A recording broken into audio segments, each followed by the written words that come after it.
Hello student, स्वागत है आपका हमारे चैनल एनसीईआरटी सॉल्यूशन 99 पर।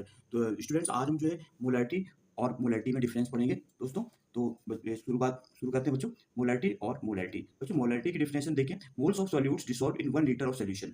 Moles of solute dissolve in 1 litre of solution, मतलब 1 लीटर जो सॉल्यूशन होता है बच्चों, उसमें जो सॉल्यूट का जितना मोल होता है वो मोलारिटी कहलाता है। और जो मोलारिटी में क्या होता है, 1 kilogram moles of solute dissolve in 1 KG of solvent. 1 kilogram विलायक में जो वस्तु इसकी मोलों की संख्या होती है, वो कहलाती है, विलेय के मोलों की संख्या मोलारिटी कहलाती है। बच्चों, इसमें 1 केजी सॉल्वेंट मतलब 1 किलोग्राम विलायक दिया जाता है बच्चों, और इसमें दिया जाता है 1 लीटर विलयन दिया जाता है। बच्चों, इसको जो है डिनोटेड बाय कैपिटल एम से, इसको बच्चों रिप्रेजेंट करते हैं कैपिटल एम से, और इसको बच्चों रिप्रेजेंट करते हैं स्मॉल एम से। मतलब मोलारिटी को बच्चों कैपिटल एम से रिप्रेजेंट करते हैं और मोलारिटी को स्मॉल एम से रिप्रेजेंट करते हैं। बच्चों, इसका फार्मूला होता है, मोलारिटी का फार्मूला होता है moles of solutes upon litre in solution.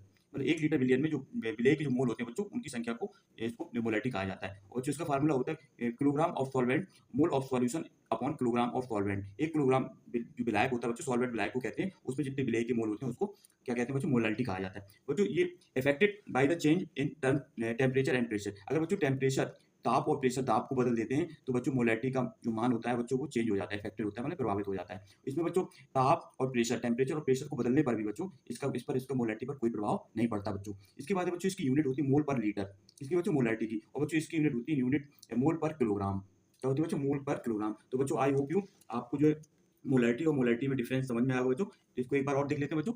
Molarity क्या होती है, moles of solute dissolve in 1 litre of solution. अर्थात 1 लीटर विलियन में बच्चों विलेय के जितने मोल घुले होते हैं उनको क्या कहते हैं, मोलारिटी कहा जाता है। इसके बाद बच्चों मोलारिटी में क्या होता है, 1 किलोग्राम सॉल्वेंट, सॉल्वेंट मतलब विलायक होता है बच्चों, 1 किलोग्राम विलायक में उपस्थित जो विलेय के मोल जितने घुले होते हैं उसको क्या कहते हैं बच्चों, मोलारिटी कहते हैं। बच्चों, इसको जो है मोलारिटी को जो रिप्रेजेंट किया जाता है बच्चों कैपिटल एम से, और इसको बच्चों रिप्रेजेंट किया जाता है स्मॉल एम से। बच्चों, इसका फार्मूला होता है, मोलारिटी का फार्मूला होता है बच्चों moles of solute upon litre in solution. अर्थात बच्चों 1 लीटर में जो विलेय के जो मोल होते हैं उनकी संख्या को, नंबर ऑफ मोल्स क्या कहा जाता है बच्चों, मोलारिटी कहा जाता है। और बच्चों इसमें क्या होता है, moles of solute kilogram of solvent. 1 kilogram solvent मतलब विलायक में जो विलेय के जो मोल होते हैं बच्चों, उनकी संख्या को क्या कहते हैं बच्चों, उसको मोलारिटी कहा जाता है। बच्चों, affected by change in temperature and pressure. अगर बच्चों ताप और दाब को बच्चों चेंज कर दिया जाए बच्चों, तो इसलिए प्रभावित हो जाती है मोलारिटी, इसमें परिवर्तन आ जाता है। परंतु बच्चों मोलारिटी में कोई परिवर्तन नहीं आता ताप और दाब को बदलने पर।